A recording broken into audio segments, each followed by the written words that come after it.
Hello again, I'm John Terzak, and welcome to another video cooking lesson at the Seasoned Cook. Today I'm going to answer the question for you, how to make homemade potato chips. Now I'm making some skin-on potato chips, but you can peel the potatoes if you don't want the skin on. Now I'm going to show you two ways of cutting them, but there's only one way of frying them. I'm going to show you to cut them by hand, which is what I have here, some that I already cut, so you don't have to stand here and watch me cut potatoes all day. And then flatten out the bottom of that real quick, and then I'll show you exactly how I cut what's in that bowl. I just cut each individual potato slice as thin as I could without taking all day about it, so that means that you may not have perfect potato slices, but you'll have perfect potato chips when it's all said and done. So this is one way, and then I'm going to show you quickly how to slice some on a mandolin and how they come out, which is exactly the same. I have this mandolin next to me here, set at the same thickness approximately that I'm cutting these at by hand. So when I mix them all together in a bowl, they'll kind of be the same. So that is basically what I did with what's in the bowl. And we're going to soak them for about 15 minutes before we fry them. And we're only frying them one time. We're going to soak them for about 15 minutes to kind of de-starch them a little bit. Now we're going to take a potato that's cut in half and put it into our mandolin. Get a grip on that potato.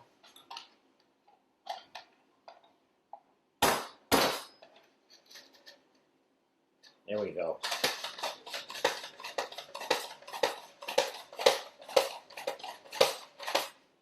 Same way, same thickness that I just used with my hand, or just demonstrated with my hand.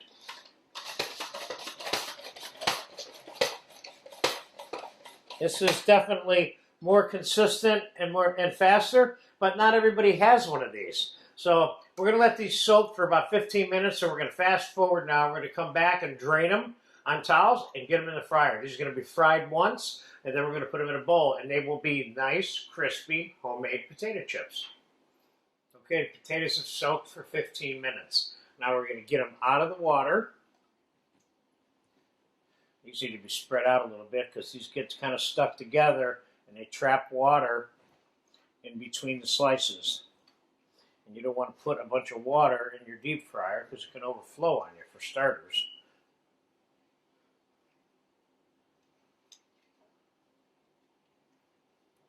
Well, I think we got enough there. Okay, let's see how dry we can get these.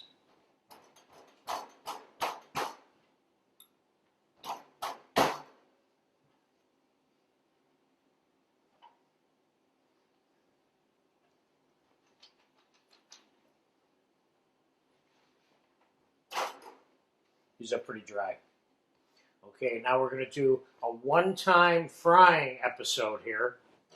I'm going to time-elapse this, and one of the things I'm going to tell you is that, first of all, you want to make sure potatoes are not stuck together when you put them in here, and then while they're frying, you need to move them around a little bit so they don't fry stuck together at any time.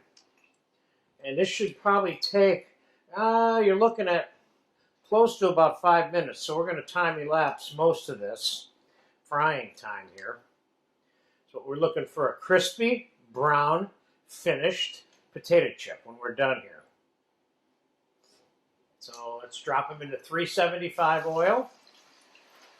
And the first thing you want to do right away is mix them up a little bit. And remember, if you ever think your oil is going to boil over a little bit, just lift the basket up to give the oil time to acclimate to whatever amount of water may have been in there.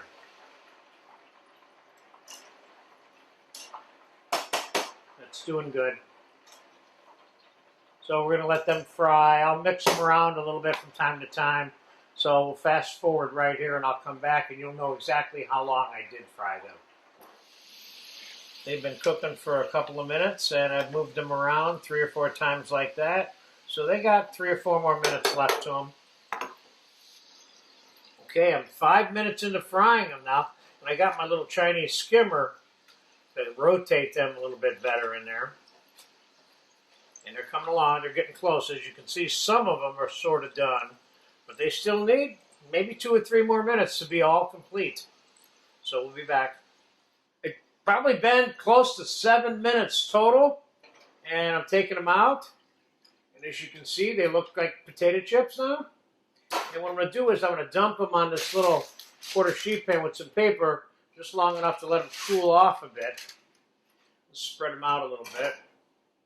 Let them cool off. Then we'll come back and put them in a bowl. Or, yeah, we'll come back. Let's let them cool off just for a few minutes so we can see what the room temperature crispiness level is. They've been cooling for 5 minutes. They look good to me. Look just like potato chips to me. So normally potato chips would be served in a bowl. Now these you don't toss in a bowl with salt and pepper, but you should definitely put some salt on them. And I don't really think they need anything else. I mean, I could put some chopped parsley on them, but you know what to do with potato chips. This lesson is about you learning how to make basic potato chips homemade. So there you have it. I hope I answered that question enough.